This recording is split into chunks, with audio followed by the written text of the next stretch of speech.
everyone. Welcome back to Gender in Chinese Studies, a conference in honor of Wang Zheng. This conference is hosted at the University of Michigan, and it is co-sponsored by the Women's and Gender Studies Department and the Lieberthal-Rogel Center for Chinese Studies. My name is Emily Wilcox, and I am an associate professor of Chinese Studies at William & Mary. And I want to thank the co-organizers of our conference, including Ili Wu, Josh Hubbard, and Charlie E. Zhang. So I have the distinct pleasure today to welcome and introduce Professor Gail Hershatter. When I reached out to Wang Zheng and asked who she would like to have as the keynote for this conference, she immediately said Gail Hershatter. And so we were very, very grateful that Professor Hershatter was available and willing to give the keynote. We're very honored to have her here today. And we will have a 45-minute talk followed by a short 5-minute break and then 20 minutes of Q&A discussion. So we will wrap up around 1:10 p.m. So I feel that with this audience, probably Professor Hershatter requires no introduction, but nevertheless, I will give a short, very brief introduction to leave time for her talk today. Professor Gail Hershatter is Distinguished Professor of History at the University of California, Santa Cruz, and a former president of the Association for Asian Studies.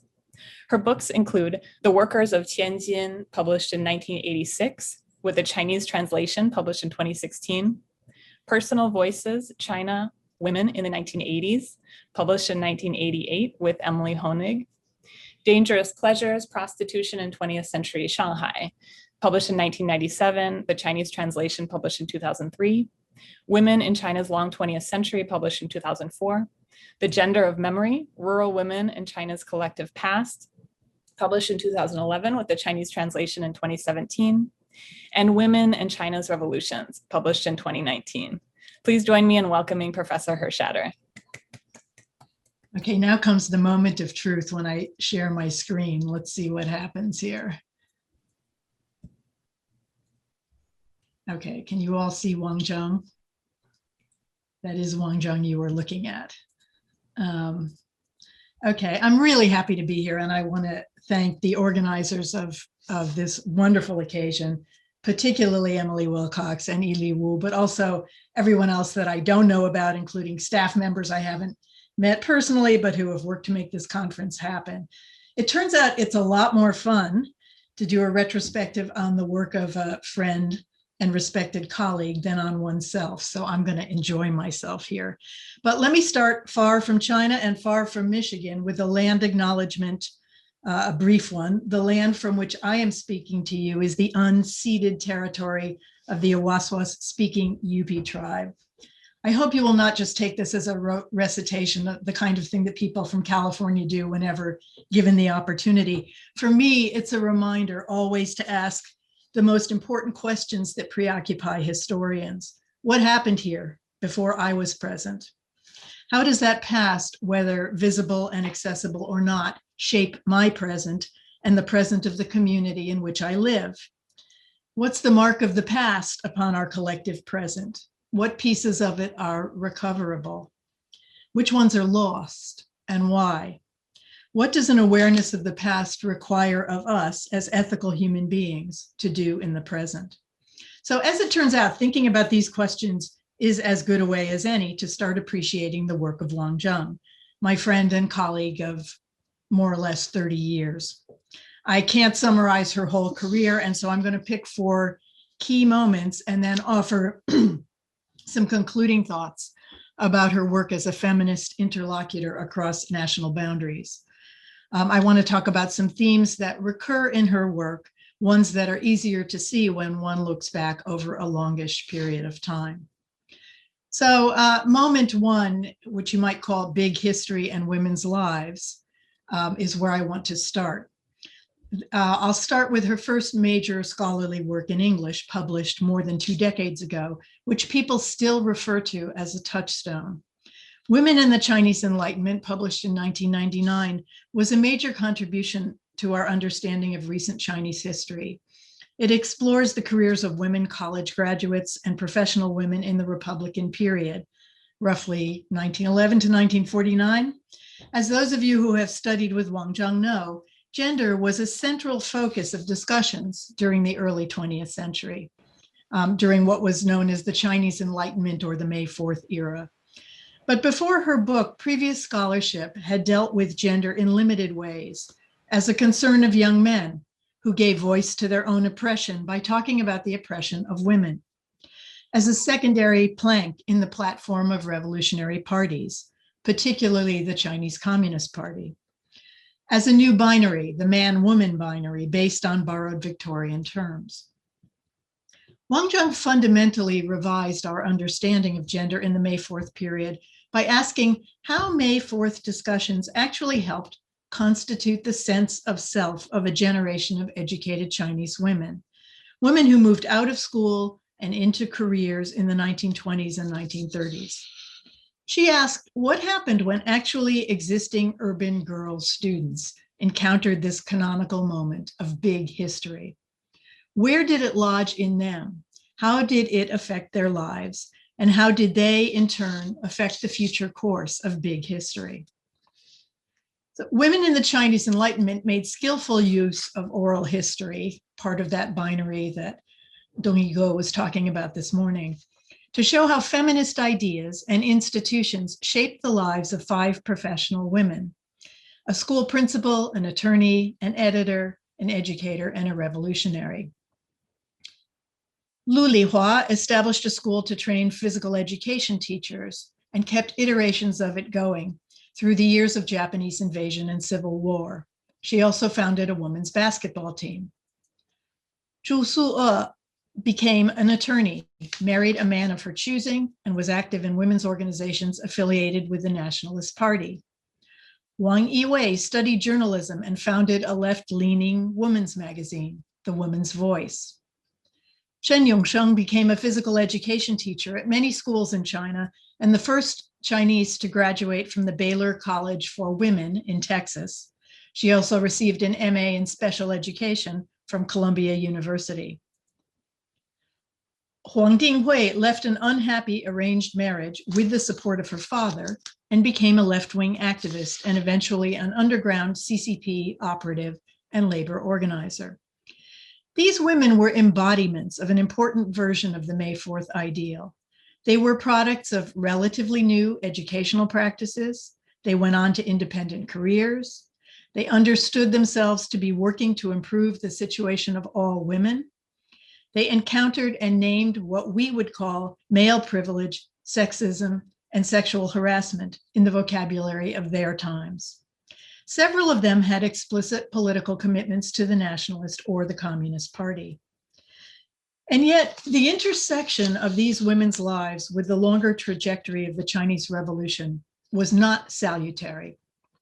Long before she gets to their individual life stories, Wang Zheng offers a bleak observation that for all of these women, regardless of political loyalties, quote, their creative and active lives ended abruptly after 1949, unquote. Zhu, the attorney, was forced into retirement and spent 2 years in jail for her nationalist connections. Shen was forced out of the school for disabled children that she had founded in Shanghai. Zhu commented that her life had been wasted since 1949.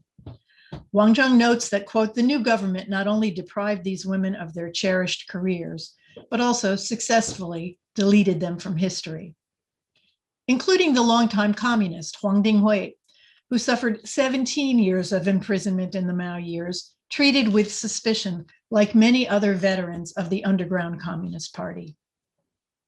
As a researcher, Wang Zheng was particularly shocked that she herself had grown up in New China with no knowledge of this earlier generation of self-consciously feminist women. This may have marked the beginning of what has turned out to be a lifelong scholarly project for Wang Zheng. She has aimed not only to excavate the histories of women, but also to make them available as a genealogy of feminism for subsequent generations to use as they see fit.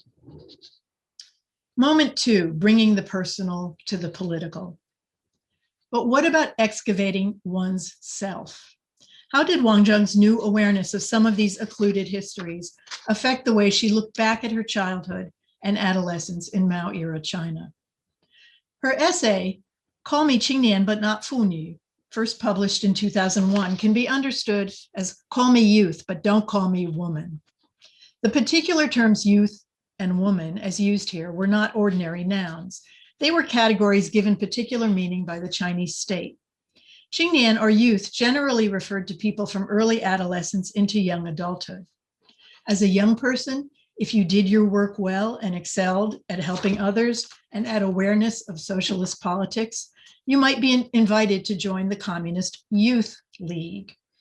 Conversely, in worrying about social problems, columnists would talk about today's youth or the political education of youth as a matter of shared social concern.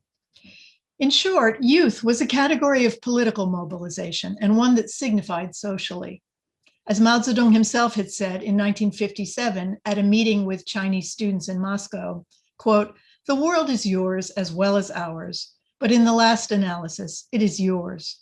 You young people full of vigor and vitality are in the bloom of life, like the sun at 8 or 9 in the morning.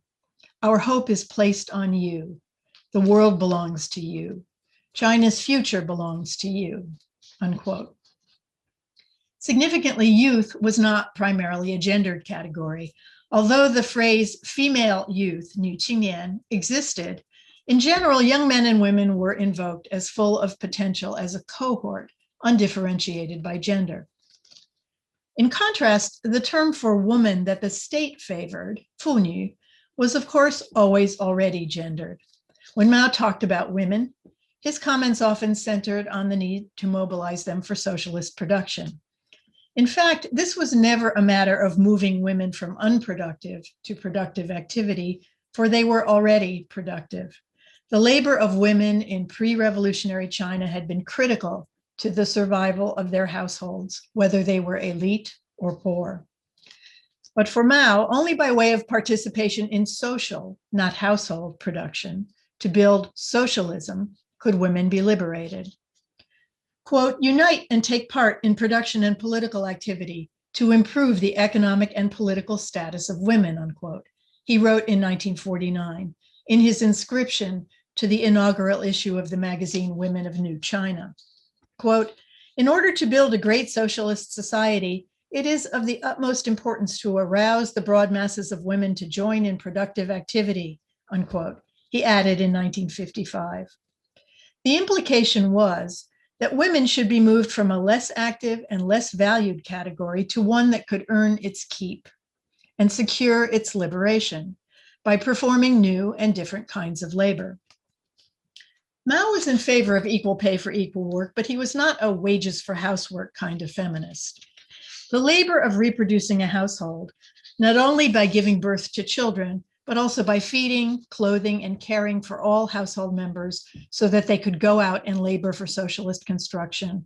That labor was not invisible, but it was not given primary emphasis, and it was generally not remunerated. And Dong Yige talked this morning about the role of family dependence, jiashu, and all of this, which I think we'll learn a lot more about from her work.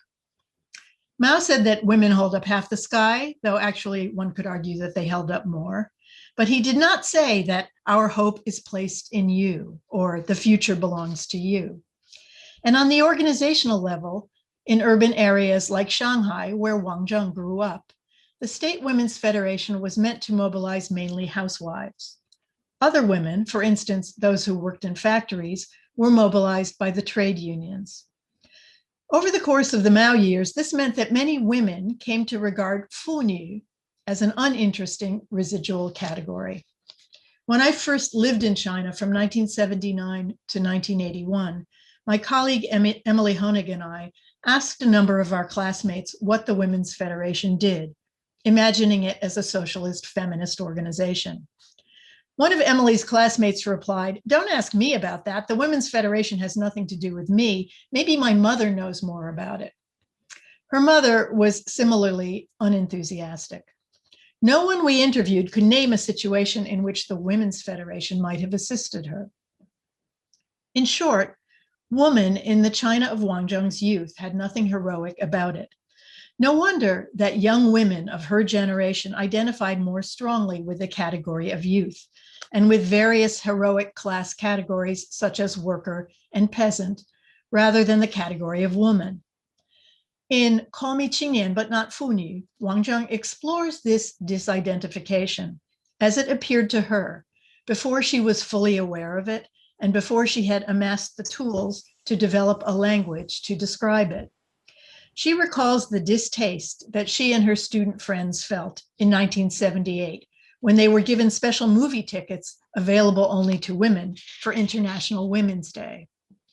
To young urban women raised in the People's Republic, this was a far less acceptable identity than that of youth, woman student, woman worker, or woman scientist, all of whom could participate fully in socialist construction.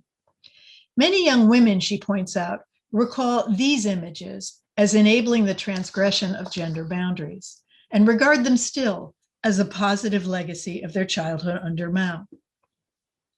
Yet, other notions of gendered behavior circulated in the world of Wang Zheng's childhood and adolescence. Her memories of secretly reading Victorian novels and other romantic European literature, always identifying with the heroines, as well as her pleasure in covering her body with a gray plastic raincoat on her way to go swimming, suggest that physical modesty served as an expression of gender identity and that, as she puts it, Victorian gender discourse blended well with communist sexual mores. When she was working as a sent-down youth on a state farm outside Shanghai, she maintained an aloofness from the young men around her. They just could not measure up to the romantic heroes of her fantasy life, based on an extensive reading of European literature during the early years of the Cultural Revolution. This aloofness was interpreted by local leadership as devotion to communism, rather than a bourgeois focus on the individual. And thus, it helped qualify her for early admission into the Communist Party. But this is not a story of natural feminine identification maintaining its secret self underneath a veneer of Maoist socialism. For many of Wang Zheng's generation, Maoist discourse authorized them to think of themselves as active, creative agents in constructing the world around them. Her attachment to that active, creative self-understanding outlasted her attachment to Maoism and was crucial in her subsequent development as a feminist with a serious critique of capitalism in China and worldwide. Her work is crucial in helping to move scholarship away from the reductive question, was fill in the blank political event good or bad for women, suggesting the full range of cultural complexity entailed in tracking gender's entanglement with revolution. Moment 3, a safety belt, bringing the political to the personal. So A Safety Belt, a movie, a film, which appeared in 1974 and starred Wang Zheng, was shot between 1972 and 1974 by the Shanghai Film Studio under the political sponsorship of Jiang Qing. It was the first feature film to be produced in the Cultural Revolution. Wang Zheng was recruited by the Shanghai Film Studio to play the role of Hong Ying, a heroic young woman peasant accountant who values thrifty management of collective resources and does not approve of spending the collective's money on a fancy leather safety belt when a cheap and simple cloth belt will do. Eventually, and safety belt is for an electrician, don't imagine automobiles here. Eventually, it turns out that the commune member who has been pushing to purchase the belt is running a criminal ring to resell stolen goods. Now, I'm going to do something terrifying here, which is to attempt to show you a brief clip in which Hong Ying discusses her political suspicions with an older commune member. The sound on this is not good, but note that this is not Wang Zheng's voice anyway. For reasons I'll explain in a moment, her lines were dubbed, but the subtitles make the conversation clear. So I'm going to have to pause to cue it up because of my lack of technical facility. So this is the opening. That's enough of that. And then here is the part I want you all to see.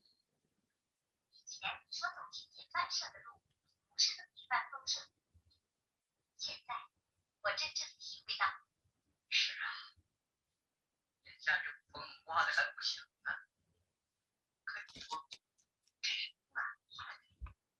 我觉得这股风和邱金台有关系。他对买保险那事为什么那么起劲？又为什么在群众面前挑拨王大叔和我的关系？那个过去当会计的时候贪污浪费，被撤了职以后一直心怀不满，要求工作浪费。群众反映最近饭店里有大吃大喝，劳动吊儿郎当，还净往城里跑，有些不三不四的人来来往往。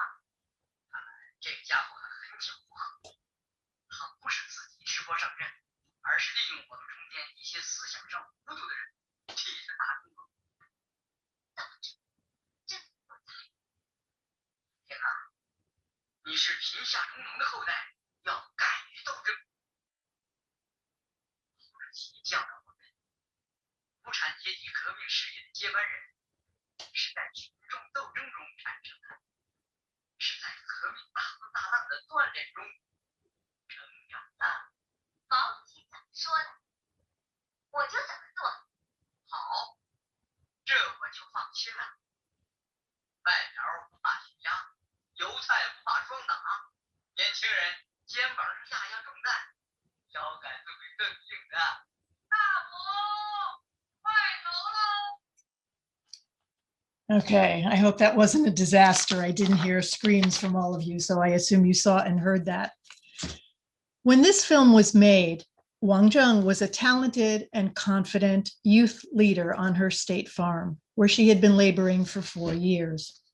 She felt much less skilled as an actress, but her main source of discomfort when they were shooting the film was that the crew felt she did not look robust enough to be a peasant or speak with a strong enough voice, even though in her actual daily life as a peasant, she hauled heavy loads and commanded respect as a competent youth cadre.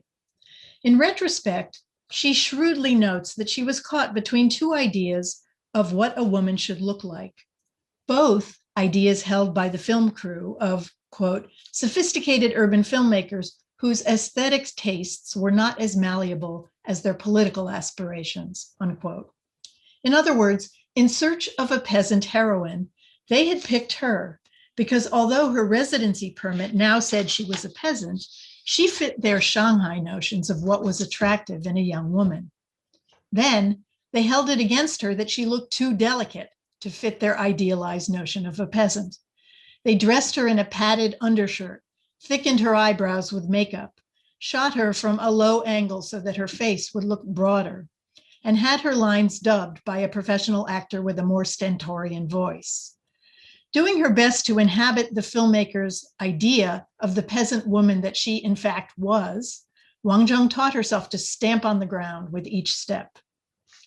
But she chafed at the intolerably slow pace of shooting, mainly slowed because layers of political authorities all the way up to Jiang Qing kept requiring changes to the script. She much preferred the grueling pace of physical labor on the state farm. She worried that her lack of acting skill would make people think that peasant amateurs and party members, such as herself, were not up to the challenge of making socialist art.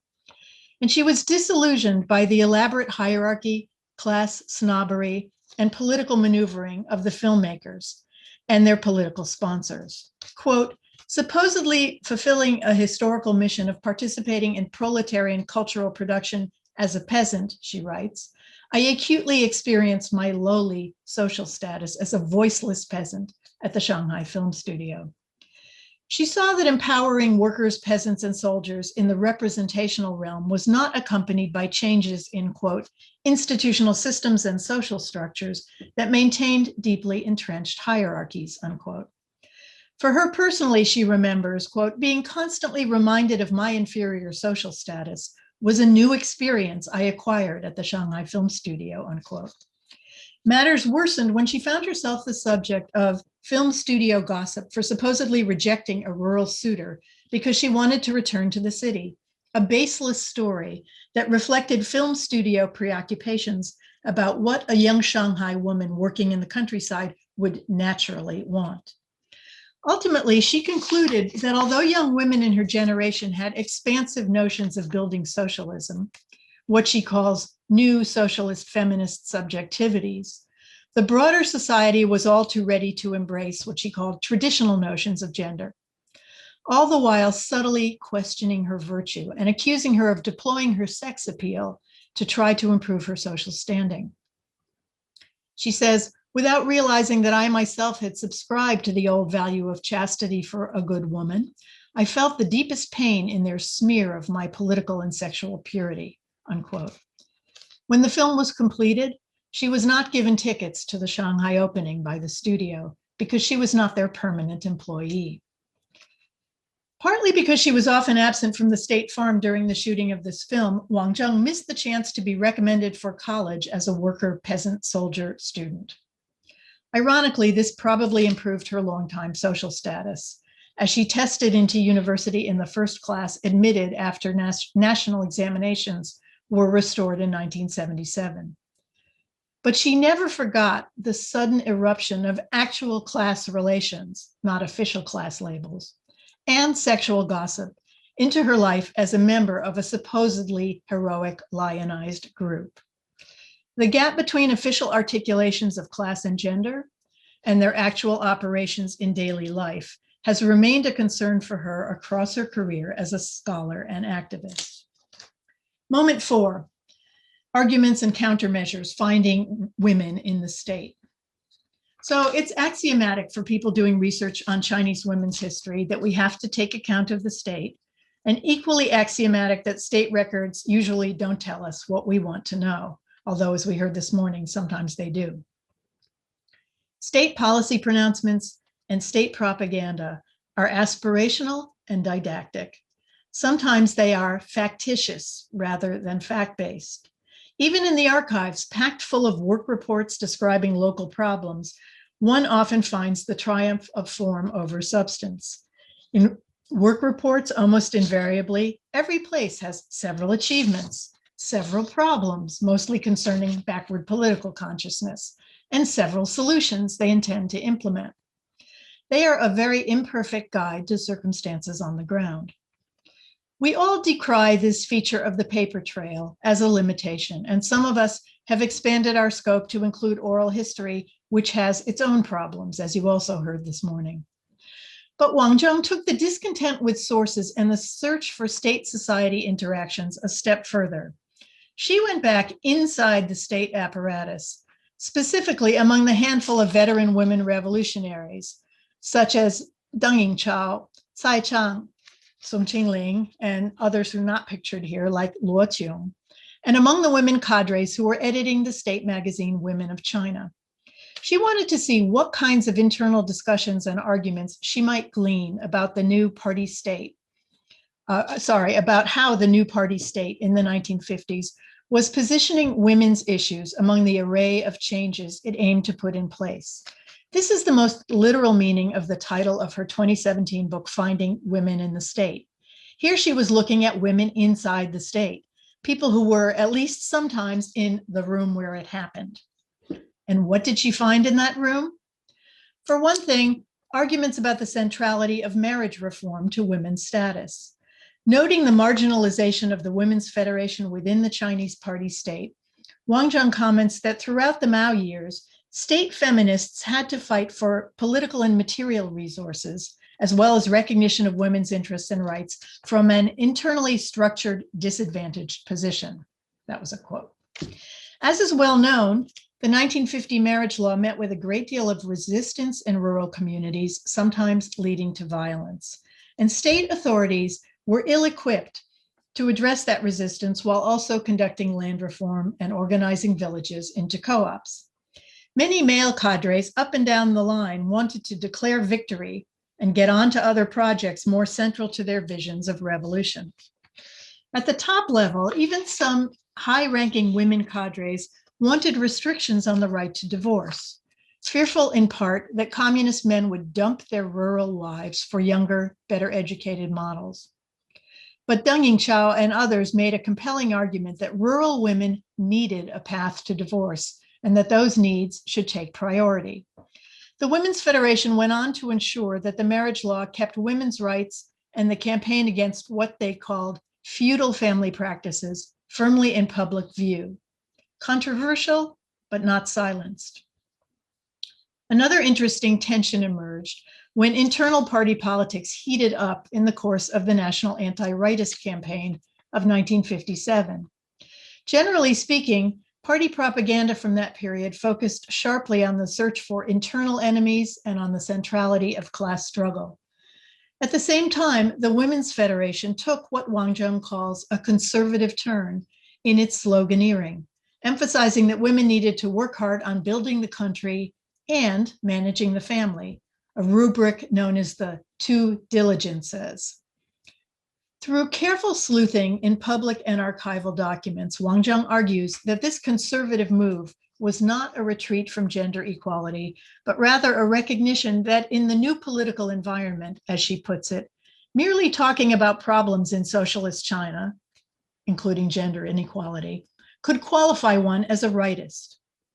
But if you could not name these problems and had to assert that women were already liberated, as the party's male leadership generally believed, on what grounds could the Women's Federation justify its continued existence?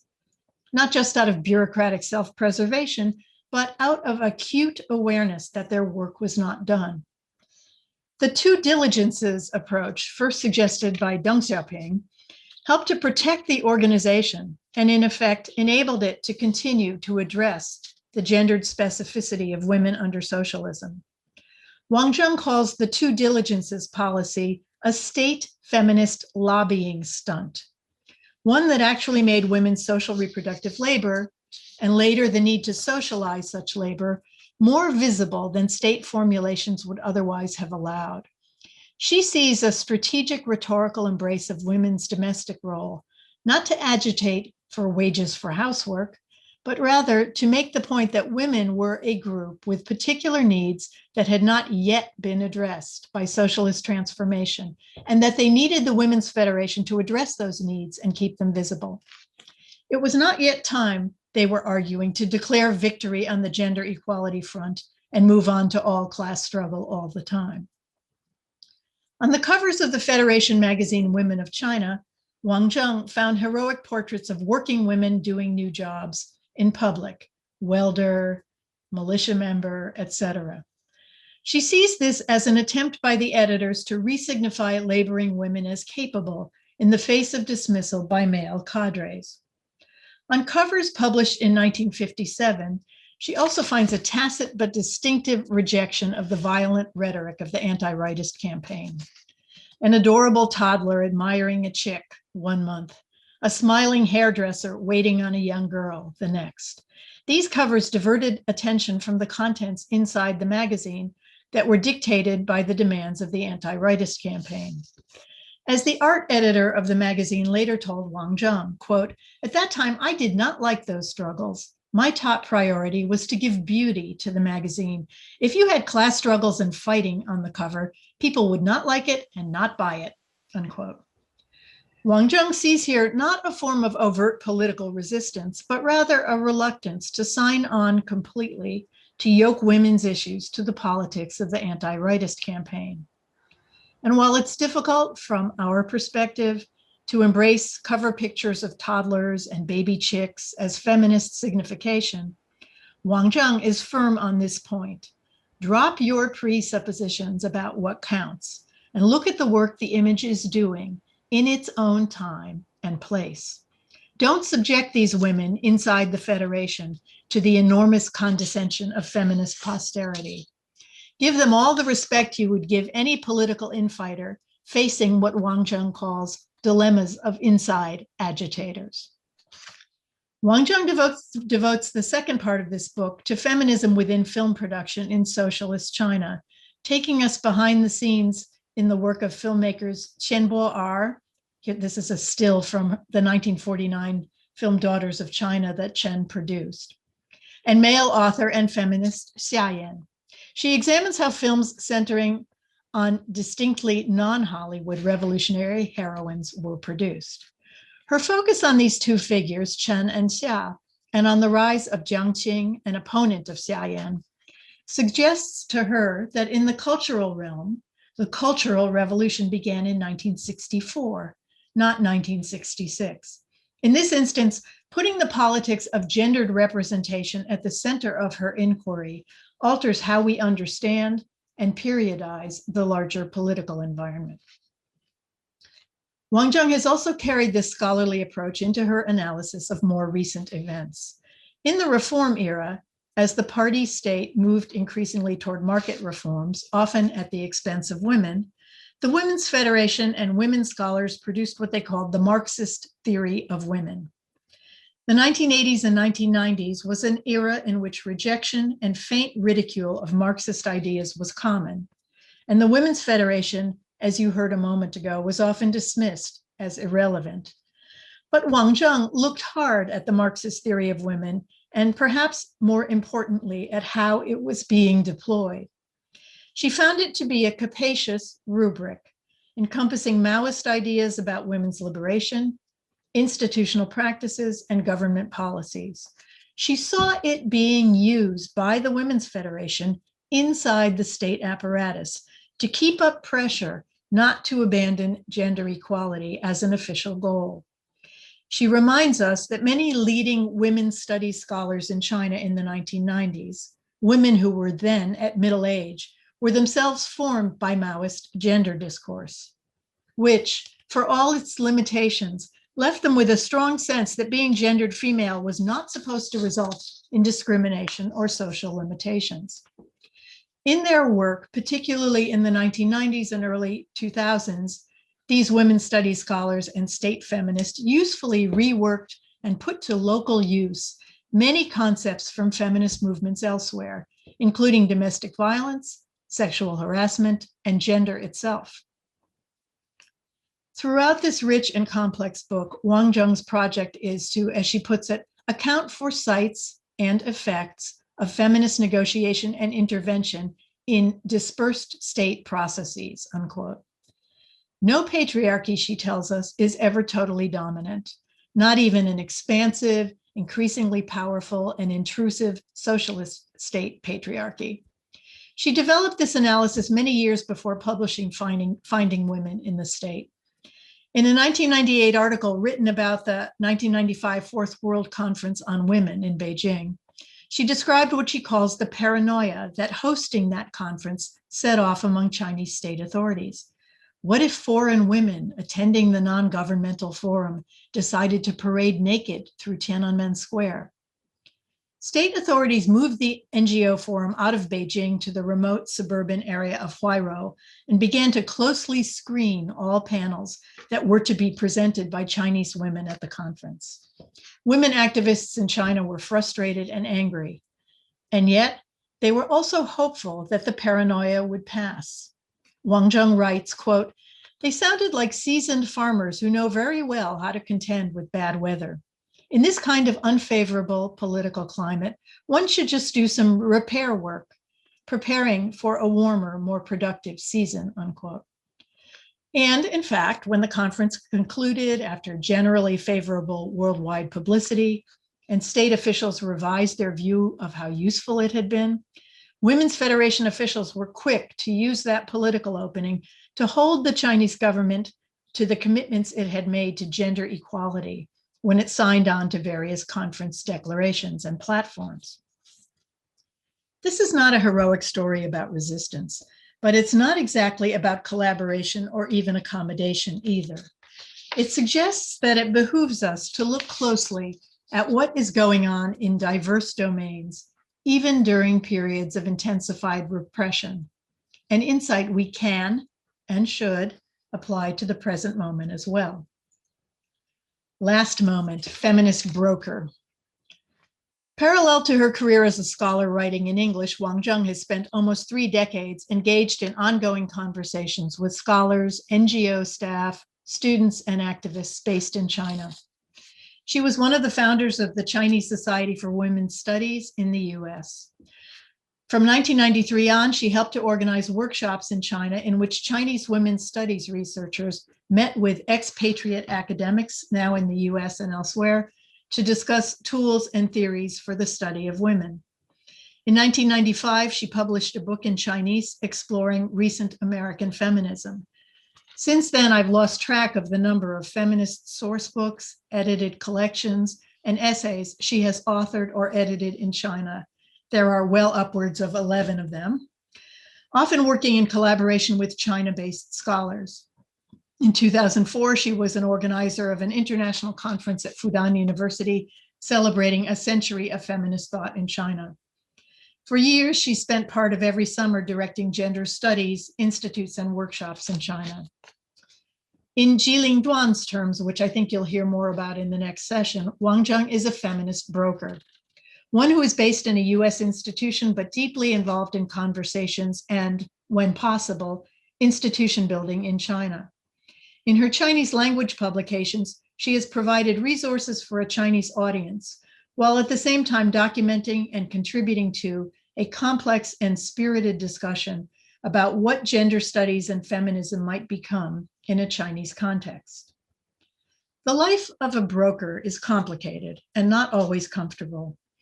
From where I sit, the easiest thing to appreciate is the level of linguistic, cultural, and political code switching required. One example from personal observation: from 1996 to 1998, Wang Zheng acted as translator and active participant for seminars at UC Santa Cruz, funded by the Luce Foundation, that brought prominent women's studies scholars from China together with their American counterparts. In the process, it became clear that she was not just a very accomplished translator. She was literally one of the inventors of a new vocabulary in China that was emerging to translate concepts from feminism, post-structuralism, post-colonialism, and other quarters. At one session, after she translated a long presentation by Judith Butler, without a hitch, Butler turned to me and said, "I take it she could have given this talk by herself without interference from me." This kind of in-depth, intense exchange would simply not have been possible without her. But a broker is not a missionary imagined as bringing the good news to a receptive audience. That model didn't work too well for missionaries either. The feminist terrain in China and the broader political context are always changing.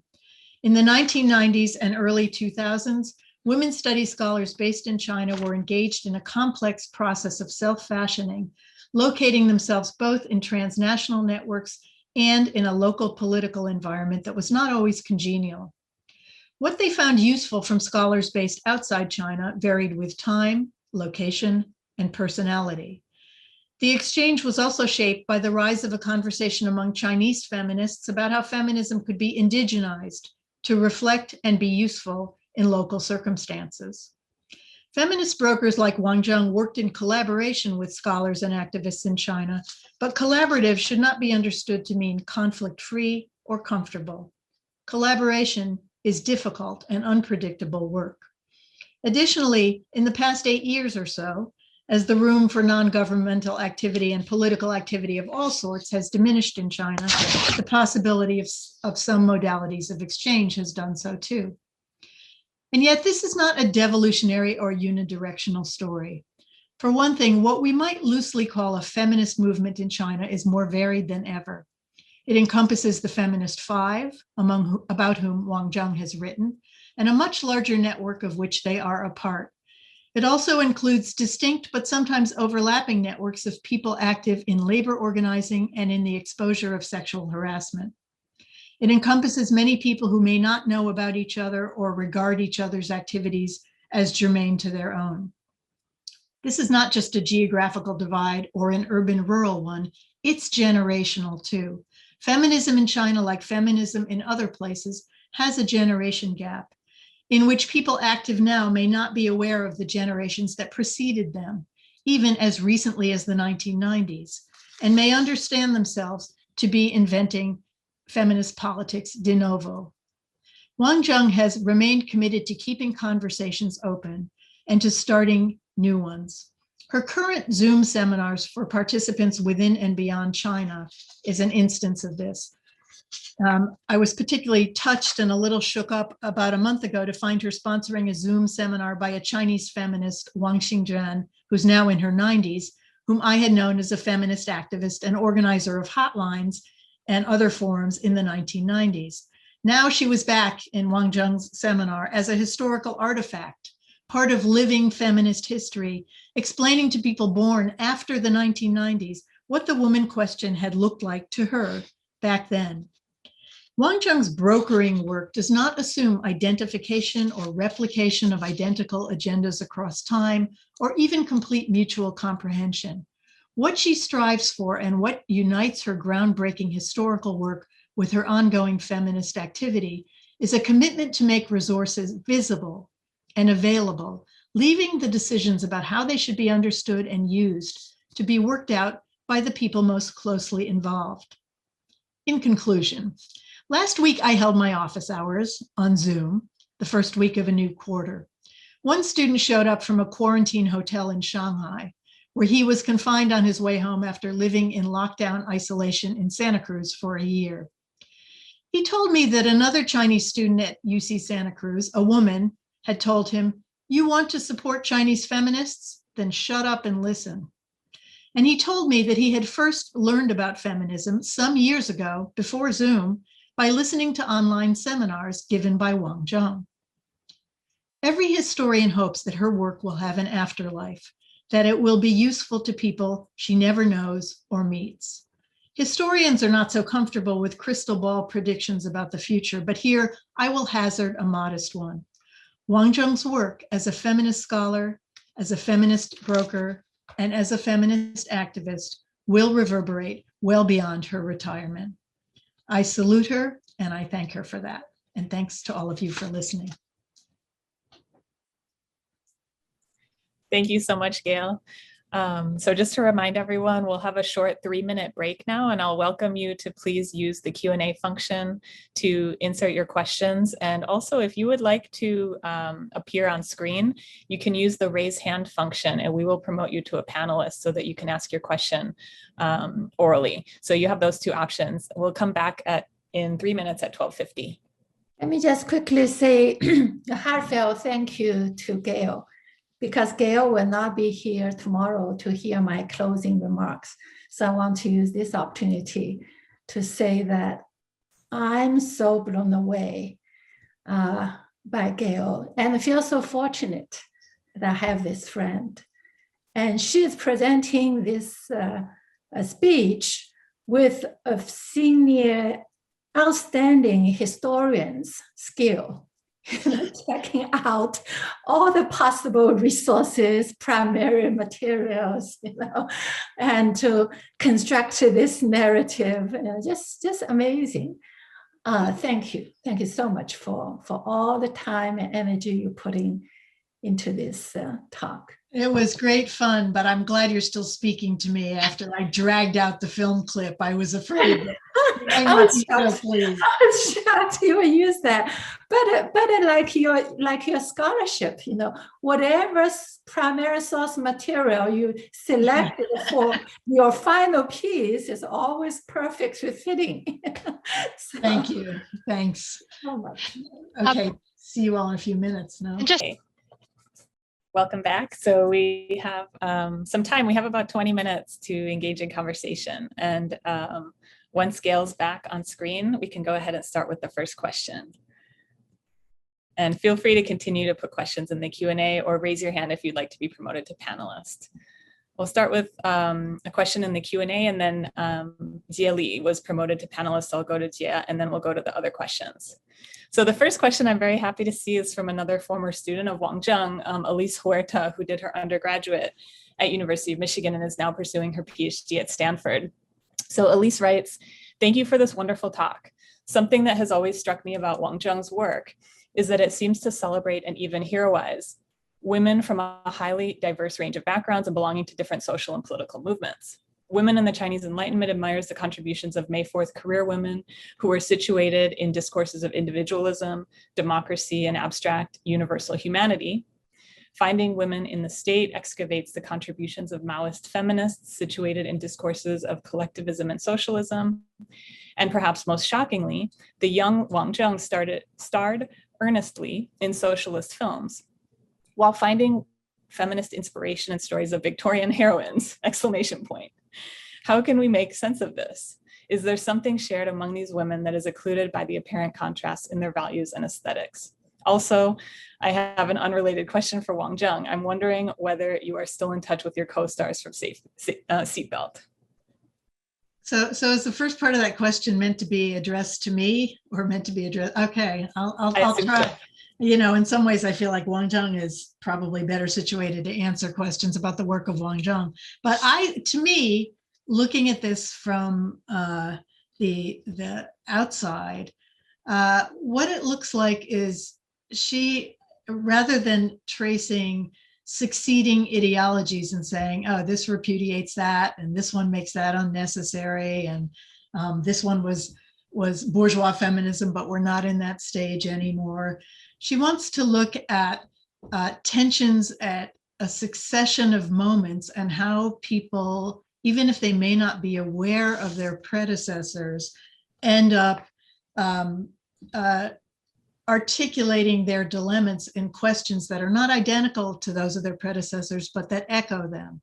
And I think she has made it her mission to say, as you're looking around for resources to do this, you need to be aware of what came before you, not so you can copy it, but among other things, so you can understand the process by which things, social tensions around gender, keep erupting into visibility and have some understanding of how people have coped with them previously. Thank you. Jia, would you like to ask your question now?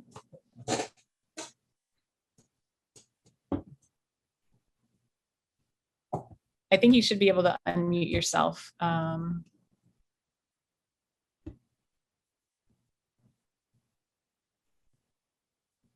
Lydia, did you want to ask a question? She got unmuted. That's good. I just tried to unmute her. Maybe I needed to do that manually. Hello? We can't hear you right now, so we'll move on to the next question and then we'll try again. So the next question is from Linshan Jiang. I am wondering how Professor Hershatter and Professor Wang see the changes of women's movements from a more government-supported one to a more independent and grassroots one in recent years. I don't exactly know how to answer that, partly because I think one of the things that Wang Zheng's work points us to is that while the discourse on women appears to have been almost exclusively a government-supported one earlier, there was actually a grassroots set of subjectivities, consciousnesses, and actions that went along with that. You know, I want to go back to the dialectic that Igor was talking about this morning. You can never just look at what the state is saying. You can never just look at what's happening on the ground. Those are not happening in separate universes. They are entangled. You need to specify the relationship. And of course now, yeah, there's a lot more in the way of not generated by the state, sometimes in more or less oblique contradiction to the state. Nonetheless, I think that feminists today may be shaped by the historical world they came out of in ways that they themselves might not be fully aware of or able to articulate. And I understand Wang Zheng's work as helping to give them the means to understand, look, you know, look at this person from the 1990s who ran women's hotlines. You know, she may look like a historical artifact to you, but she's your relative. So pay attention and think about what could be learned from that. Yes, I totally agree with Gail's answer. And actually, Gail, I truly appreciate your thorough understanding of all those meanings in my work or in my different publications, you know. So let me address the easy question by Elise. Oh, are you still in touch with your co-stars? Actually, I have been in deep and close relationship and deep friendship with my co-star. That's another young woman, peasant, because we share the same social status as marginalized stars in the film studio. So I have been in close interaction with her. I didn't want to be in contact with anybody else, okay? Because we're not in the same class.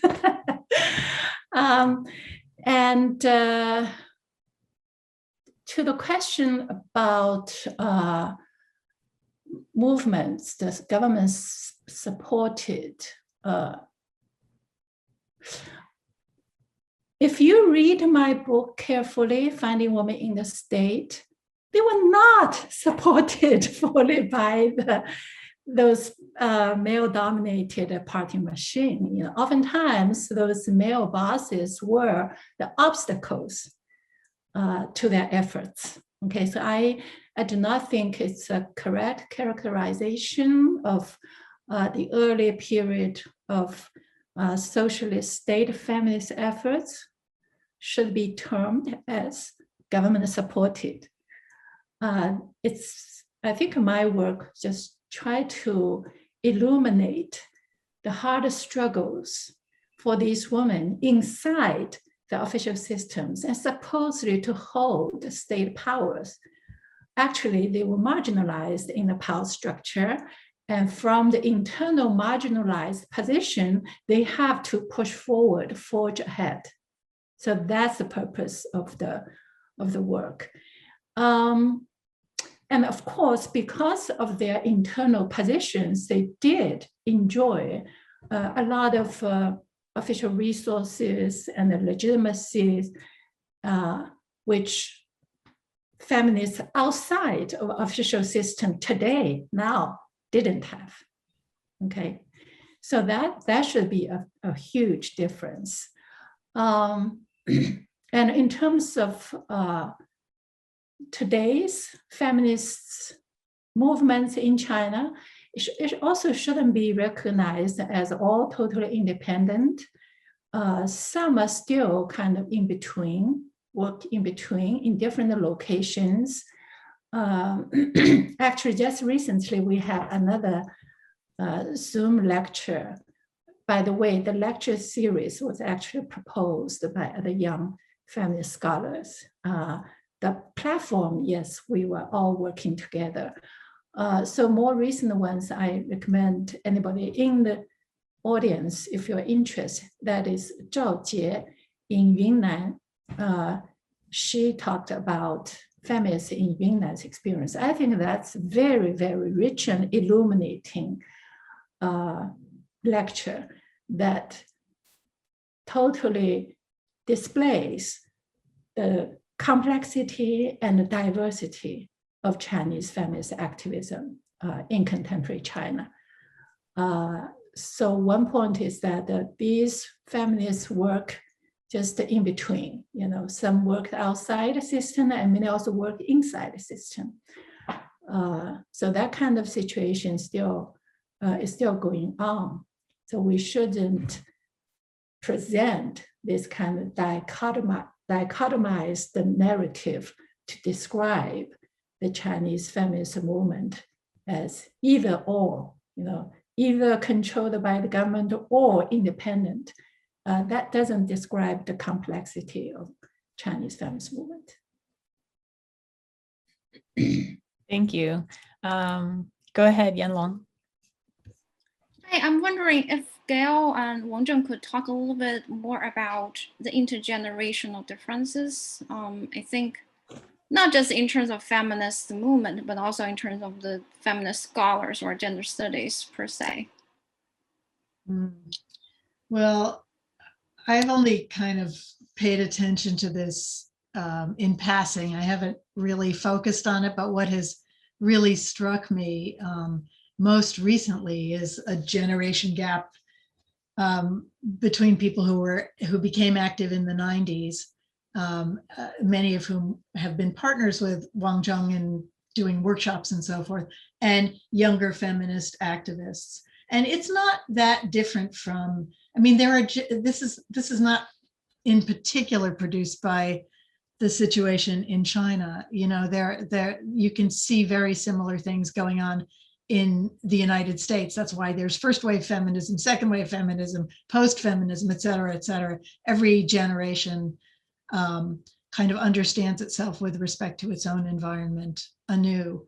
But I have heard people on both sides say, that group doesn't understand me, or I don't understand what they're preoccupied with. I don't understand why this has been highlighted as an issue. That, you know, and I feel like Wang Zheng is, and it's especially laudable in people of a certain age and generation, has really hung in there and not engaged in that kind of generational politics, and instead said, what does each group bring to a conversation? How is each group shaped by a different set of circumstances? And to start to imagine what could happen if they could listen to each other, even if the circumstances don't currently exist where they are routinely listening to each other. Go ahead. Just want to follow what Gail commented. Several years ago, I came up with a concept. It's called the compressed temporalities. What I mean is that the past century of Chinese history is such that we experienced a lot of different discourses, okay? In each different historical period, or starting from so-called modern period, we introduced a lot of European isms to China, okay? And then the Communist Revolution, of course, is from Marxism, right? And Leninism. And then for a period of time, the Communist Revolution tried to dispute the so-called feudalism. And they name it as Confucianism and feudalism. So in other words, the traditional gender norms had been critiqued, okay, in the socialist period, in the dominant discourse. Doesn't mean the practices disappeared, doesn't mean the social norms disappeared, okay? So in other words, even in the socialist period, multiple discourses, including gender discourses, existed simultaneously. But some rise to the dominant and some was pushed aside or suppressed. And then in the post-socialist period, with the efforts of elite men especially, and as well as the Communist Party's own agenda, they switched course, they abandoned the revolutionary ideologies and practices and revived everything from the past century, okay? So right now in China, we really confront with these compressed temporalities, meaning ideologies from over the past century simultaneously existing and competing and conflicting, right? So it's a very messy time. I do not mean that there's no dominant discourse. Actually, dominant discourse in the capitalist, consumerist period is, of course, capitalist consumerism is dominant, and the social Darwinism is dominant, and the reviving of patriarchal gender discourse and gender norms become very strong and reshaped the gender identities of the younger generation who were born, especially after 1989, because of the state control of the discursive space. There couldn't be any more free debates. So because of the simultaneous existence of these very complex discourses, you see the very diverse populations and the generations, they embrace very different ideologies, okay? So it's more difficult to map out today's Chinese populations in terms of their subjectivities. you have to be extremely careful. Even urban and rural divides cannot be used absolutely. So, oh, urban people necessarily, more advanced, more modern, or rural people more backward. No, you do not have that kind of ideas. And also because of the internet, flow of information.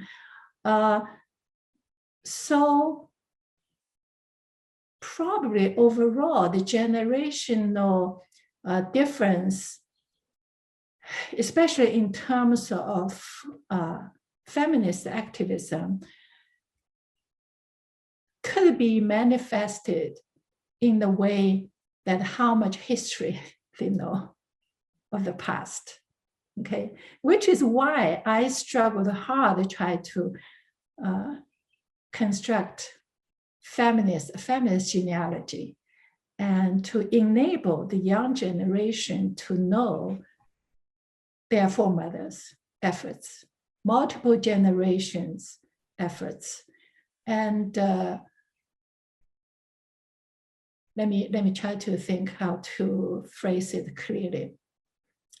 On the one hand, because of the compressed temporalities, the competing discourses still have their effects. For instance, the social state feminist work legacy, equality between men and women, that's a legacy. It's still going on. Its effects still going on. When I talk to young female students, and some will say, hey, my parents just insist on equality between men and women. My mother worked as a professional woman, that's my background. And you see that still going on. But at the same time, the very traditional gender norms of, oh, women should be a good housewife, that also has become very strong, circulating in China, right?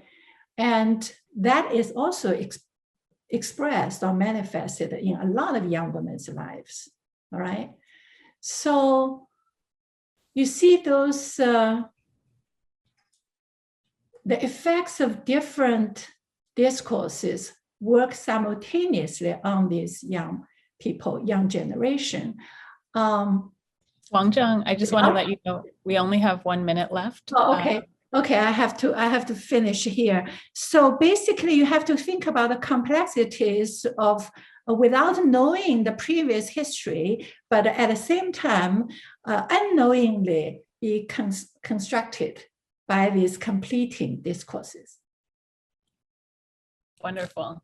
So we do have 3 additional questions in the chat. If it's okay, I'll read the major questions and then give Gail and Wang Zheng a chance to briefly respond, and then we'll wrap up. So the first question from Usha Chandran asks, how do you see the way ahead for Chinese women's feminist awareness in the near future? Yushu Geng asks, it's fascinating that you mentioned the preference of being called Qingnian or youth rather than a woman. I'm wondering if you could elaborate a little bit on the intersection between the 2 categories, that is gender and youth/age. I'm asking this because I'm currently working on a project exploring the changing conceptions of childhood and children in Republican China, and I'm particularly interested in gendered childhood and youth culture. I always wondered if Qingnian was or is really not gendered. Many thanks again. And from Zhenguo, the current situation of Chinese women is going backwards due to economic development. Women's pursuit of material has a serious impact on their pursuit of their own independence and freedom. How long do you think will this phenomenon be prolonged? And then lastly, I was wondering whether Wang Zheng has some thoughts on the impact of neoliberalism and other isms on Chinese feminism today. The market is appropriating or quote unquote feminist washing, and how to navigate and fight both the market and Confucian thought reemerging. So you said I should say something first. 3 of these 4 questions, I think, are about prognosticating about the future, the thing historians are the least comfortable doing. But I will say that I don't think Chinese women's feminist awareness is going away. What forms it's going to take, how diffuse it's going to be, how it's going to be both make use of and be structured by social media is all and remains to be worked out. But I would just say watch for it, because even though this is a moment where the state authorities don't like any kind of political agitation, even agitation in support of their own laws, if it's not something that they themselves initiate, somehow it just keeps popping up everywhere. And so it's definitely worth watching. About youth, let me just say really fast that I think that youth was conceptualized as an area, if not exactly gender-free, at least a place where gender contradictions had already been resolved. That's the official formulation of it.